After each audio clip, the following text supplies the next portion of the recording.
Say welcome to everybody, and we're going to be kicking off here with our meeting. Just a reminder, we post everything on Meetup as soon as we can. But for the most part, we try to keep the same cadence of I believe it's the second Tuesday, monthly. We did have actually an organizer step down. Bruce is getting caught up, a little bit busy at work. So if anybody is looking to join the group as an organizer, I think high-level job requirements are we ask you to find 3 speakers a year. We try to space it out so it's about, every quarter or so. And it's okay if it's you, but if anybody would be interested in joining, feel free to email me or LinkedIn or however you want to do that. I'll be putting out also a call here on the general meetup page as well. With that, I will introduce one of our awesome sponsors, Carter. Hi, everybody. I am excited to be here because I have my teammate speaking today. I'm also fortunate to be surrounded by wonderful and great people who are also exceptional software engineers. So if you are looking for a role in software engineering or cloud engineering or data engineering, let me know. If you are looking for a team to build something in software, cloud, or data, give me a call. Otherwise, I think everybody kind of knows what we do. So I'm going to leave it at, I'll let the talent speak for itself, and hopefully Eric gives a really good presentation today. Awesome. With that, I'll go ahead and kick it over to you, Eric. Eric is a software developer at Source Allies, specializing in cloud. And with that, I'll let you go ahead and introduce the topic, Eric. All right. So today I'm going to be attempting to talk about Azure Static Web Apps. So if you're not aware, it's just an Azure product that makes it really easy to deploy just your basic static websites. So I thought I'd start off with a little bit of audience interaction, if that's okay. I'm curious, I got a couple questions. First off, I'm curious who all in the call has deployed a static website to Azure in any manner whatsoever. You use the little Teams reactions or put in chat or anything.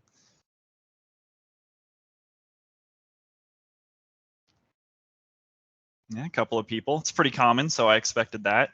Now, how many of you are using like a storage account with a CDN to deploy a static website? Or just a storage account?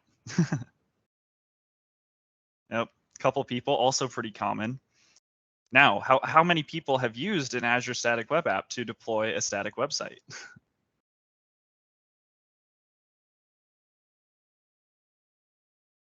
Perfect. So hopefully you already know everything that I'm going to be talking about already.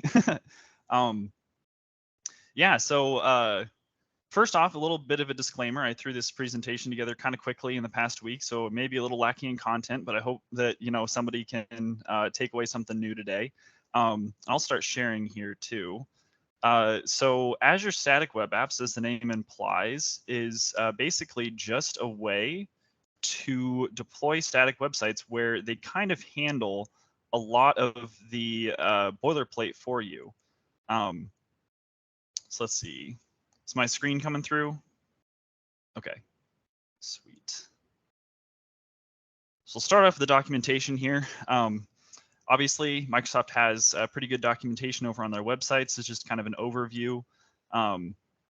It's pretty much a lot of the same stuff that you can get by deploying your static website to a storage account, but a lot less work on your end to get it set up and running.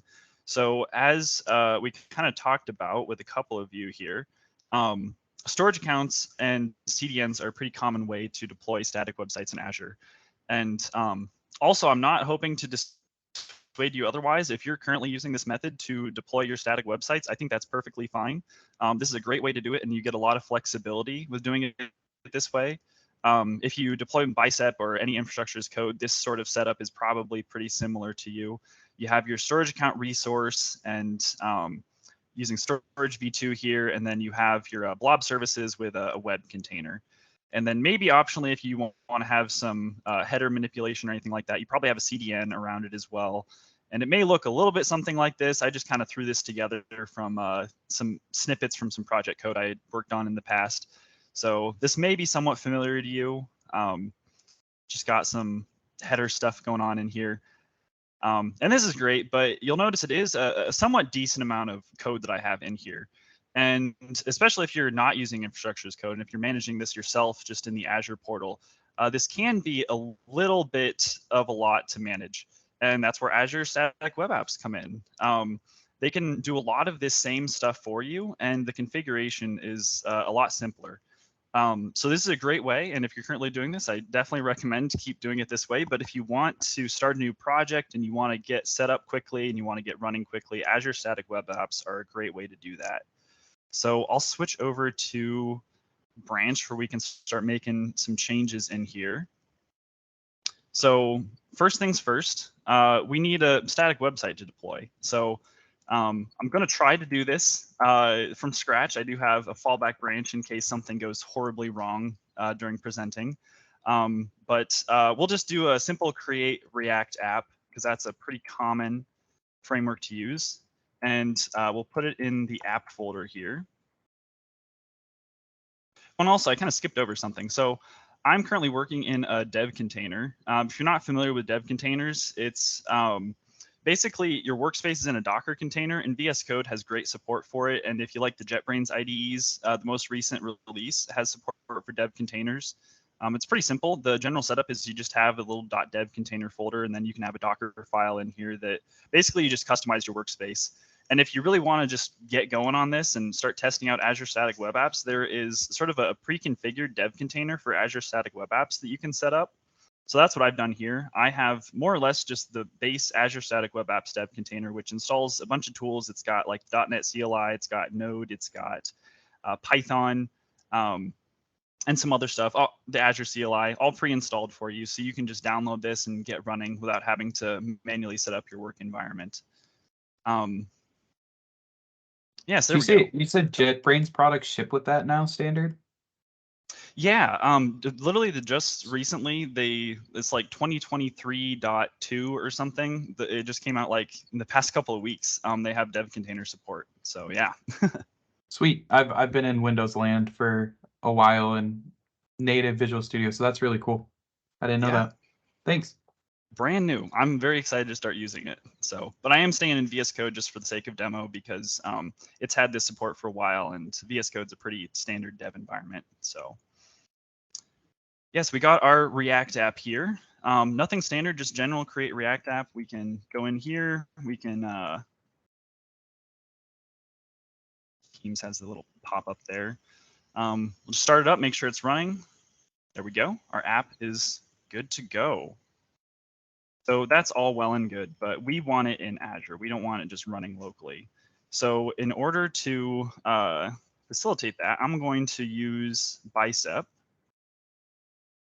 I definitely advocate for infrastructure as code. I think it's very important when you're writing maintainable applications. So that's what I'll be using in the demo over here. Got to move that up a directory. Go. And again, I'm going to try to do this from scratch, but may pull from that fallback branch if I need to. So in order to get started with Azure Static Web Apps, pretty much all you need is just Microsoft web sites, not sites, static sites. And then we'll just go ahead and use the latest API version here. We'll give it a name.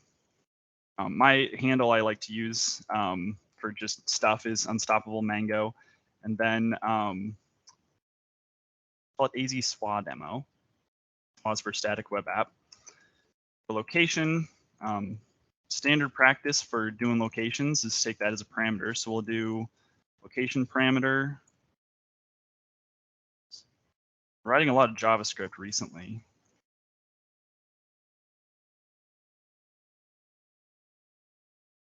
Give it some properties. So by default, some of the things you're going to want to configure. We'll dive a little bit deeper into this in a bit, but one of the things that Azure Static Web Apps will do is they integrate really well with CI/CD providers. So GitHub and Azure DevOps are first class supported for Azure Static Web Apps. So they will watch a branch for you and monitor changes and do some pretty cool stuff. So right now I have a repo up here that I've set up for the demo, and the main branch is called main. So we're going to have it watch that. And then we're also going to want to give it some build properties here. Part of what Azure Static Web Apps offer is some sort of pre-configured build CI/CD stuff for you. So we'll go ahead and configure that. First, we'll give it the app location. So I've put that in app. And then for React, so if we go in here and we build our site, that'll put it in the build folder. So we'll also tell it that our app artifact location is in build. And a little gotcha here, this folder is relative to the app location. So actually, if you look at the commit history for the repo, it's just public on GitHub. You'll see that I kind of had a little mistake. I put that there, so just a little gotcha. It is relative to the app location there. And let me make sure I'm not forgetting anything. I think I had a couple other properties I can. Oh yeah, SKU. SKU is important. So there is a free SKU for this. So you can just get going right away. You don't even have to spend any money. And I always forget, there's like 5 properties in the SKU here. I forget its name, and I think tier is what we want. Yep, name and tier. And then we'll give it the repository URL as well. So mine is hub.com, Stoppable Mango, and then I called this AZ SWA demo. Then part of the integration is that Azure Static Web Apps are going to go out and set up some stuff for me. So I need to give it a personal access token in order to allow it to make some changes to my repo. So that's going to be secret. Obviously, this is a personal access token. Don't want to share that. So we'll take that as a secure parameter up here. And it's mad because I haven't started typing a param yet.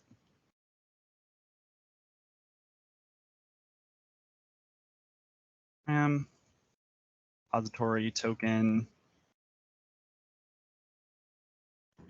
And we will give it that down here. So let's see. Yep, that should be good for getting us going. So I also, in this repo, just to kind of help with the demo, because I get really nervous and stuff, I added some scripts to help deploy stuff, just so I don't forget it in the heat of things. So I have a little deploy script here that's basically just going to run AZ deployment group create, and then I have a resource group pre-created up here in my personal Azure account, and just called it IMAUG SWA. So we're going to deploy to that resource group. We can give it the template file of that Azure deploy.bicep that we created. And then I also, just to avoid sharing my personal access token on the call, I have an environment file that I get ignored that has my repository token in there. So we're just going to source that and pass it in as a parameter. And then also I'm going to deploy in complete mode.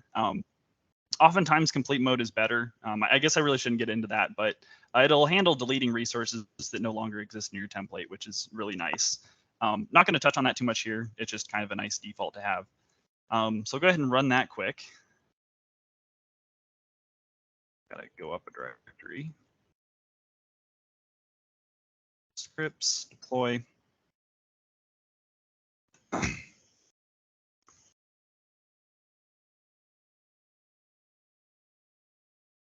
And this is going to deploy the app and fail. So I'm actually going to cancel that, because what we need to do is we need to check in the app that we just created. Otherwise, it's not going to have anything to deploy. Almost forgot about that.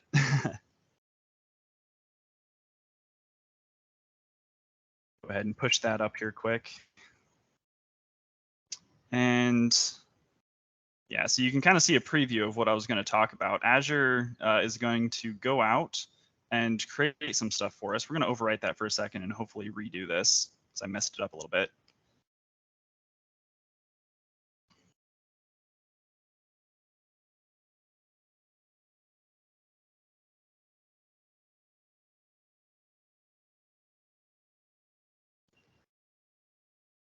And this is going to take a second. So while this is running, does anybody have any questions about anything I've talked about so far? We did have a question in the chat. Have you had any experience writing your own dev container for a project? And what has that been like? Yeah, just a little bit. So you don't need a heck of a lot to get started here. Pretty much if you just put a Docker file in this folder, and then you have your base image be something that's useful to you. To be honest, I didn't actually inspect this too much. It just kind of worked. So I don't. It looks like it's pulling from the Python core tools here. I do a lot of .NET development, so oftentimes I'll just pull from the .NET SDK Docker container and just kind of get running in that. So there's really not a lot of setup you need. A lot of dev containers will have sort of a setup script. So like the default one here comes with Node Debian 1, which is actually doing a heck of a lot of stuff, but you don't really need this to have your dev container. So yeah, does that kind of answer the question? And I apologize, I can't really look at Teams chat. I just got the one monitor here. Yeah, that was the question I was asking. I was curious about it because I was thinking about it in terms of like, okay, like onboarding new employees to a team. Like, okay, great. Hey, just pull down the dev container and use that. And but I know it's relatively new, so I wasn't sure if the experience was favorable quite yet. Yeah, so VS Code has had dev containers for a long time. So the concept of dev containers isn't super new. It's just JetBrains that are pretty new to the space. So if you're working in VS Code and you have this checked into your repo, it's super great. If you have, so there's an extension for that. There's a little dev containers extension. So if you have that installed, it'll actually prompt you to reopen in dev container. So a new developer that you're onboarding will even get the prompt to be like, hey, this is how our environment's set up. Do you want to switch? So it's very nice. Okay, thank you. Something I might explore. Yeah. Let's see. Looks like this finished. Thank goodness. So we'll go ahead and rerun the deploy.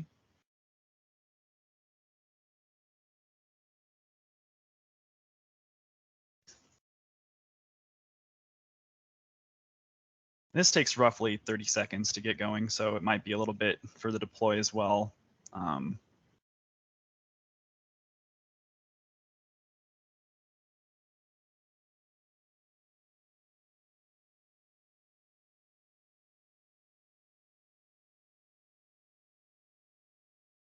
Yeah, so while this is going, as we kind of saw a little bit ago, what it's going to do is it's going to make a commit to the main branch, and it's going to set up some GitHub actions for me. So using that personal access token that I gave it, it can make some changes to the repo. So it might have already done it. There we go. It'll add the .github and the workflows folder to my repo. So if you're not familiar with GitHub Actions, this is where the configuration is defined for that. So it's not a super great name, but that's kind of what you get when you have a lot of automated stuff. But it has set up a decent amount of stuff for us. So it's looking for pushes to the main branch, and it's looking for a couple different types of events on pull requests. And there's actually not a lot that it does here. We kind of have this Azure Static Web Apps Deploy task that does most of the heavy lifting. So the gist of this condition is that it's just looking for changes in the main branch that aren't closed events, because it has its own little custom thing that triggers down here. So you don't want to have like an infinite loop doing that. It's going to add a secret to the repository. So in a second, we'll go over, we can look at settings and just see the token that it added there. Basically, it's just this right here, this long string with that fun little doodad at the end there. Then it's getting my GitHub token, and it even has commented a lot of this stuff, so I can basically just kind of read off what it's saying. But it's going to upload my app, and this is basically just what we put in the bicep file, the app location, and then we'll talk about the API in a little bit here. And then this is the artifact location that we configured in the bicep file. So also, one of the things that it's doing is it started an action run to deploy my site, and it worked. So you can go check out the build logs if you want. A fun thing that if we have time, I might touch on is how this build system actually works, because it's kind of cool. We'll save that if we have time though. But if we go look over here, we now have our Azure static website, and we have a custom domain that we can navigate to, and we can see our React app there running in Azure. So super cool. And it wasn't a heck of a lot of work. Kind of just deploy our static websites resource and push it up. So any questions on that bit?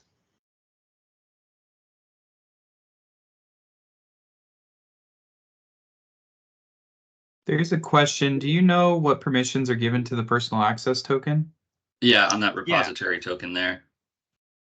So there's 3 of them, and they are relatively, let's see. I think it's in one of the how-to guides. Nope. Tutorial maybe? Might be this. Repo workflow and write packages. So these are fairly permissive permissions, I guess if that's even the right word. They let Azure do a lot of stuff, but there are tons of other ones that you can configure that it doesn't necessarily need. So if that's a concern to you, you definitely don't have to do any of this automation stuff. And again, if we have time, I'll talk about sort of alternatives at the end. But these should be the only permissions that the access token needs. So it won't be like going to my personal account and doing stuff. It's just looking at this repo and it wants to do GitHub Actions stuff. And I can't remember exactly what the write packages is for. I don't think it uses GitHub packages for anything, but yeah, it's just my mental lapse on those permissions. Does that answer your question? Yeah, thank you. Yep, sweet. So we have our website, and that's all well and good. One of the things you may have noticed in the title of this talk is that you also get an API to go along with it. And I will have to make a minor correction. When I sent Carter the message to put, I made a mistake. You don't get a free app service to go along with it. You get free Azure functions to go along with it. So kind of similar, not quite the same. If you're hoping to get a free, just ASP.NET app, you can't exactly do that, unfortunately. But you do get free functions.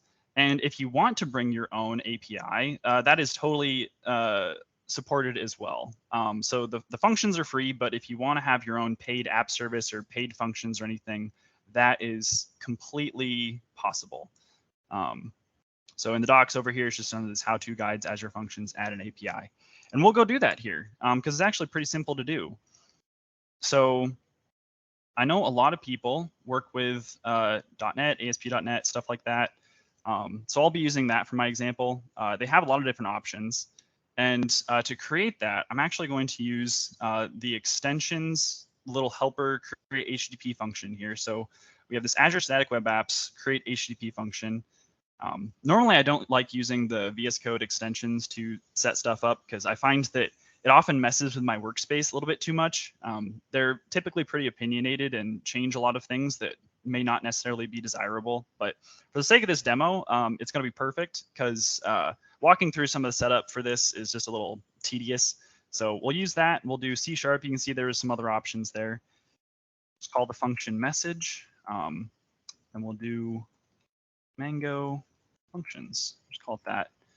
And we can just give it the function scope because that's going to be good enough for what we're trying to do here. And it's going to set up sort of the default .NET Azure function here. If you're probably familiar with this if you work with .NET functions. If not, pretty much all this is doing is just looking for the, well, I guess first it triggers on an HTTP request to the API/message route, and it's looking for get and post. And it's just looking for the request query for the name, and it's going to extract that out. And then if it has a value, it's going to send us back a message that just says, hello, function executed successfully. So that's the gist of that. Now we need to update our Azure Static Web App configuration to tell it where our API is. So we can just give it the API location, and we put that at the API route over here in our repo. So set that up. And of course, the app needs to call it. So we can go over here and we can modify our React app just a little bit to call the newly added API. So I'm just going to use state from React here. Just do a simple little data set data. State with an empty string. But then we'll just call fetch, and the route is going to be served up from the API path on the same domain. So we can simply just do API message, and then we'll give it that query parameter of name. And again, new laptop, so I'm still getting used to the smaller keyboard. Do name equals, I don't know, I like Jim. Jim's a pretty fun name. Do then get the text out of it. It's not a JSON response. The API by default is just going to return plain old text content here. So get text, then we'll set data. And we should display it. So we'll just update this bit down here, get the data. So now we can run this locally. Just to make sure that it's working locally, obviously you're not going to be deploying all of your changes and testing them in Azure. So we have to be able to run this. And one of the things that Azure Static Web Apps has is it has a CLI tool that sort of facilitates some of this stuff. So you can install it with, well, actually I have a script, so I don't have to type that out. It's already pre-installed if you're using this dev container, but if you're not, you can install it with npm. It's just Azure Static Web App CLI, and then you can use it with SWA down here. So I'll also have a little script to help me run in case I forget.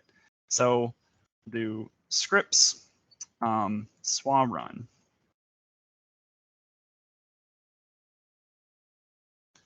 So this knows about my API. You can see it just built it there, and it's going to start serving it up. And then it also knows that my app is in the app directory. So it went ahead and started that. We should be able to open in web browser and see our React app there. And this is using the previous build that I did. It's not going to rebuild it for me. You can configure it to run builds for you, but that's just some extra configuration I won't touch on in this demo. But I'm just going to go ahead and rebuild quick.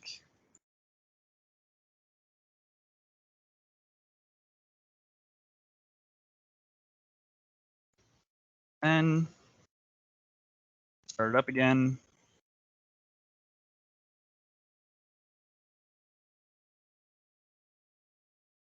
And we should be able to, there we go. And you can see it's calling our API. It says, hello, Jim, this API or HTTP triggered function executed successfully. So we know that all that's working. Awesome. So let's get this up into Azure. So we've got a change.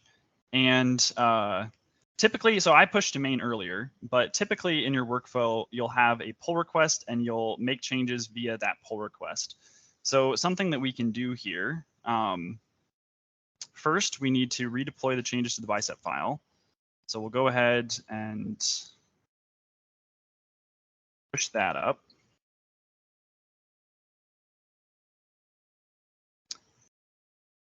And probably going to run into that same issue of needing this stuff to exist on the main branch. So pardon my messiness here.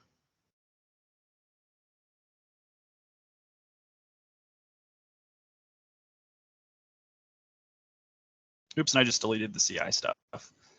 Oh boy, this is why we have fallback branches to prevent issues from happening. Hopefully this doesn't break too much.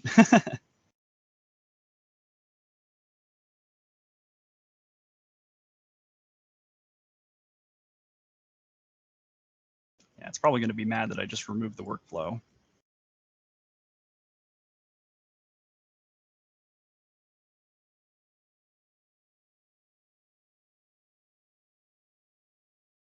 Let's see if it picks up that it needs to recreate it.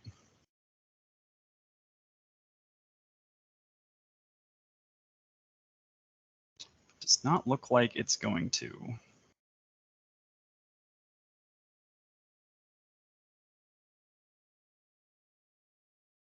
Let's see, 1230. So that's the one we just ran. Oops. Yeah, okay. So we'll tear this down quick and recreate it.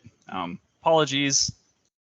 I get nervous when talking publicly. So I have a destroy script here, which is just going to tear that down quick and then recreate it so we can get those auto-generated workflow files back. So yeah, this is going to take a little bit. Again, I'll open it up for questions. Any questions about adding an API to a static web app?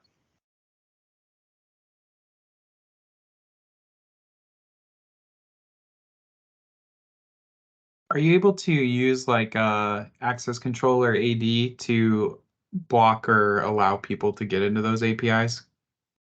Yes. So that is one of the cool things about Azure Static Web Apps is that it comes with authentication and authorization built in. So if you're deploying with a storage account and a CDN, that's something that you would have to manage yourself. For Azure Static Web Apps, when you are using sort of the pre-configured stuff, you get a lot of that out of the box. And I wonder if I can find the actual page that manages that. It's probably security.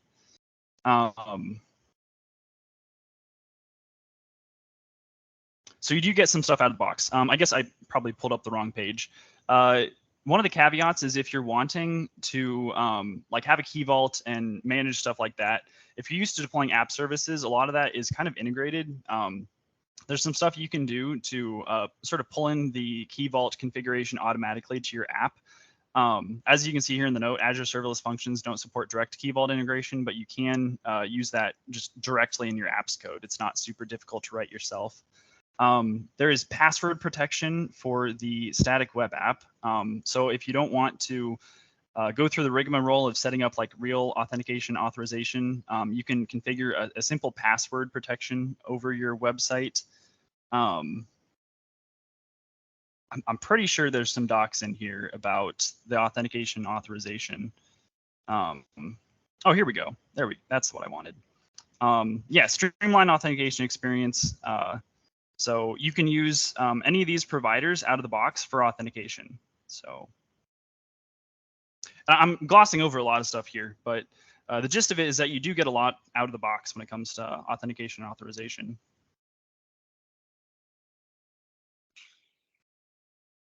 Let's see. So hopefully, oh no, still tearing that down. Hopefully it doesn't take too much longer. Oh, there we go. It succeeded. Okay. Perfect. So now we'll re-up that. Any other questions while this is running?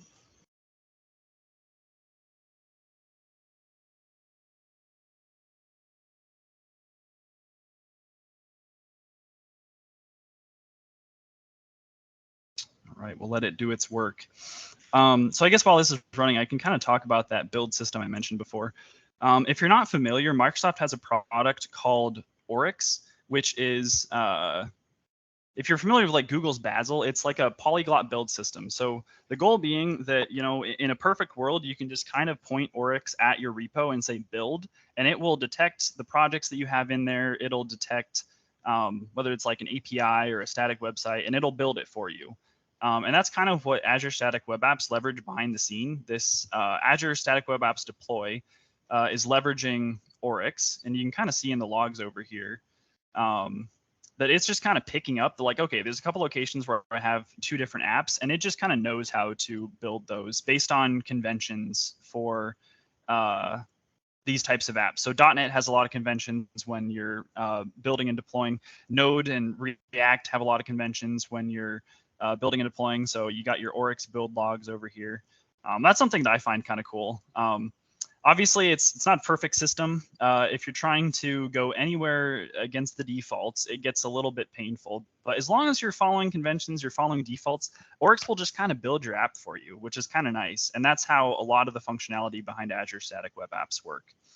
So yeah, nothing super exciting there in the logs. But if you're interested, that's a fun little thing you can dig into. And it looks like we're getting close here.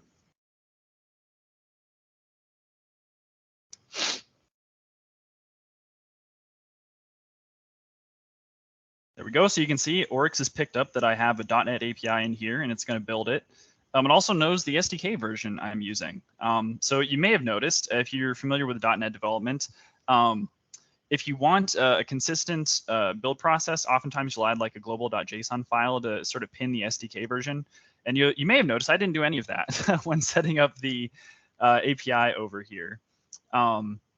It just kind of defaults. So it does know what framework version I'm using. So I'm pretty sure it picks it up from here. So it knows I'm using the 6.0 SDK, and it's going to use that to build my app.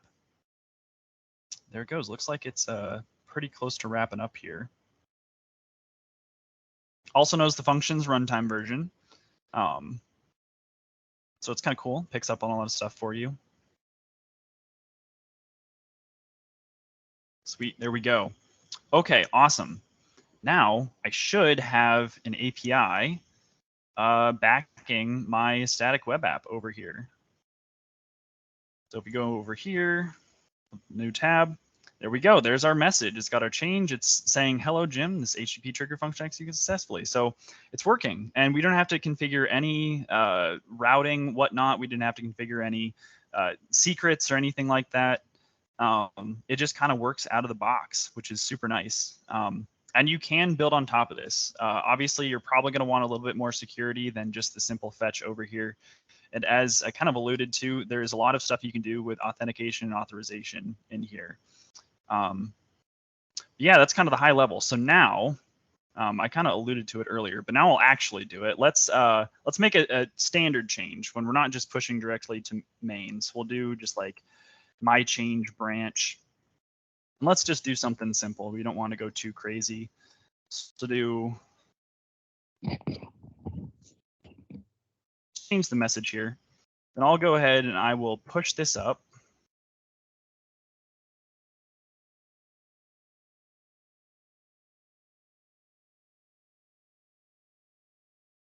New branch there. Go over to GitHub. We'll start a pull request. Compare and pull request. Create a pull request. And this is one of the cooler features of Azure Static Web Apps. So it's actually going to deploy a staging version of the app that has my change that I can navigate to and look at. So before the PR has even been merged, you get a preview site that you can use to verify your changes. And PR reviewers, you can add links in here that point to it. So PR reviewers can go look at that and they can see the live site running before the PR gets merged. So it's great for the workflow processes like that when you're following like standard pull request workflow. So let it do its thing here.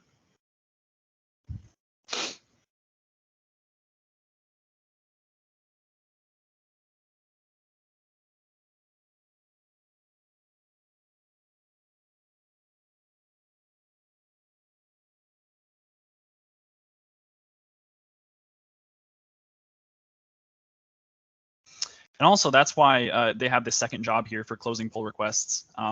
It wants to have some sort of trigger so it knows when to tear down that staging app. So it's just going to look for when the pull request is closed and then automatically tear down the staging app.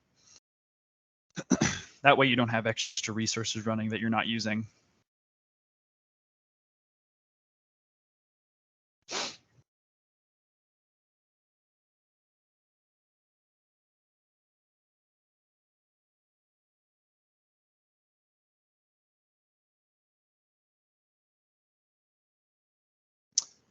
While this is running, there's probably some more stuff I can touch on. There's a lot of configuration that you get. There's kind of just a SWA JSON config file that you can add to your repo that the CLI will pick up on, and then also these deployment jobs. And you can configure a lot of stuff in there. One of the things you'll probably want to configure is a lot of static web apps like using path-based routing, just because it looks a lot nicer in the little URL bar up here. So that's something you'll probably want to do if this is something that interests you. You'll want to redirect, or as a fallback, you'll want to redirect paths back to the index.html. It's kind of a gotcha if that's something you're not super familiar with. When you first deploy this, it is going to, like, it's just a regular old web server. It's not doing anything special for you. So if you give it a path, it's going to look at that path for some static web content. So if you want to use path-based routing with like React Router or any of the other frameworks, sort of built-in JavaScript routers, then you'll want to configure that fallback route. It looks like it did finish over here. So I think there's a couple ways you can get the staging URL. I've just kind of been pulling it from the logs over here. So we have a staging URL that's slightly different than the actual deployed one. And you can see here's a staging version of our app running. So you see the URL is a little bit different. This is the pull request version. It's got our change down there. And yeah, so super cool stuff. And then we could go ahead and merge this and it would kick off the standard push to main workflow to deploy the app. I think that is most of what I had wanted to talk about. Any questions? Does this sound cool to you? Does this sound like something you might want to use? So there's a question in the chat on bringing your own SSL cert, if that's possible. Sure. Yep, so that is something I also kind of glossed over. So out of the box, you do get HTTPS, and you can bring your own as well. I'm sure there's docs over here somewhere. Oh yeah, custom domains, loosely related to custom SSL. You can bring your own domain. That's something that it's pretty easy to configure. As far as the SSL specifically, I believe it is pretty simple to configure your own SSL cert. I think there's properties on this object, or it might be a nested resource. I don't remember exactly. But they provide a lot of stuff out of the box, but they leave a lot of configuration options still open to you if you want to do things differently than their defaults. So let's see here. Maybe, oh, it might be on one of these nested resources down here. But you should be able to bring your own SSL cert just fine.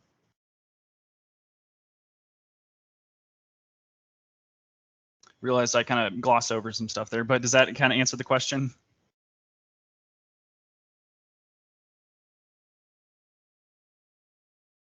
Yeah, it looks like I answered his question.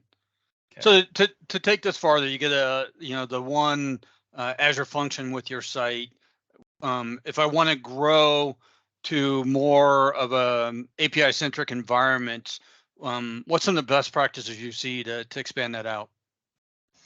Yeah, so honestly, what I'm currently doing on a project in production is we just stood up the static site variant of this, and we just deployed an app service alongside it and configured it to call that. Not too different than your standard setup if you're using like a storage account and a CDN. I don't know if I'd really say that's best practice. If I'm being completely honest, Azure Static Web Apps are a little bit new to me. It's something I learned about just a little bit this year. I think they themselves are relatively newer, at least in the past couple of years, but they have been around for a while, but they're pretty new to me. So yeah, what I've done in production is pretty much just stand up an app service alongside it. Yeah, if somebody else, I know a couple other people had deployed these. Maybe you have a practice that works better for you. Definitely curious to hear about that. There's API management support in app static web apps. So I just put a link in the window to be able to enhance that and then call into other APIs your organization's published out through APIM. Yep. Definitely a lot of good stuff there.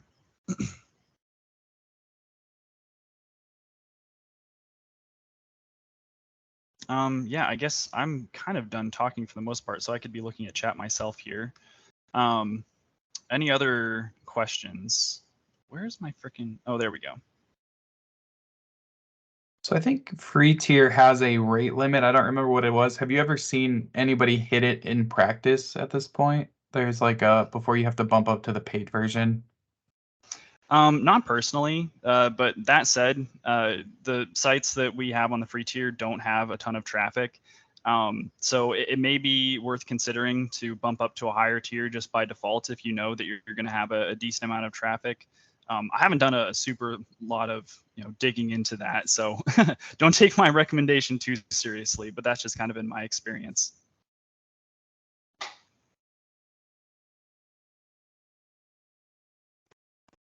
Okay. Not too much in chat. So we got a little bit of time left. I thought I would show just a little extra that you can do with Azure Static Web Apps if you don't like a lot of this default stuff. So I actually recently deployed my personal website using Azure Static Web Apps. And I think it's kind of fun because it's using sort of a niche technology.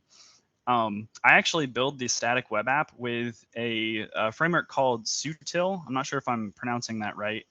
But it's basically a web framework for F#, and it uses the Fable compiler to sort of transpile F# into JavaScript that runs in the browser. So you can imagine that's not something that, any of this would be supported out of the box. Oryx isn't going to know how to build this. So I had to do a little bit of manual configuration. So I basically took sort of what it auto created for the workflow and just modified it a little bit. So you don't have to have Oryx build your app. You can do it all yourself. So I have just some standard tasks I do in here to set up Node, run the CI, and then run the build. And also, instead of using Bicep, I'm using Pulumi to deploy this. So you don't even have to use Bicep. You can use whatever sort of thing you want. So way down here for the Azure Static Web Apps deploy, I have the sort of tokens and stuff provided. I renamed this so it doesn't have that little token doodad at the end, and I just have it skip the builds, so it doesn't fail off when it doesn't know how to do what it's doing. And I also have sort of the example of the CLI config, so you can plop some stuff in here.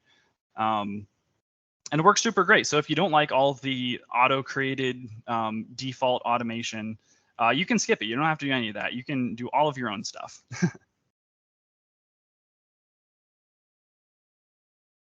You said you're using F# with that? Yeah. It's a fun Wild. little thing. If you're not familiar with the Fable compiler, it's it recently got the 4.0 version, so it can take F#, Rust, Python, and I think something else, and transpile it into runnable JavaScript. It has like bindings and stuff, so you can use pretty much all of the default F# language features, and it'll produce runnable JavaScript that you can deploy just like normal. I'll check that out. That sounds cool. Yeah. Well, I hope that was helpful to some people. If you've already deployed one of these, maybe you learned something new, maybe not. And if this is brand new to you, definitely something to check out if you want to just quickly get up and running with a new static website. Awesome. I'm going to stop the recording if anybody wants to ask a question off recording. Stopping now.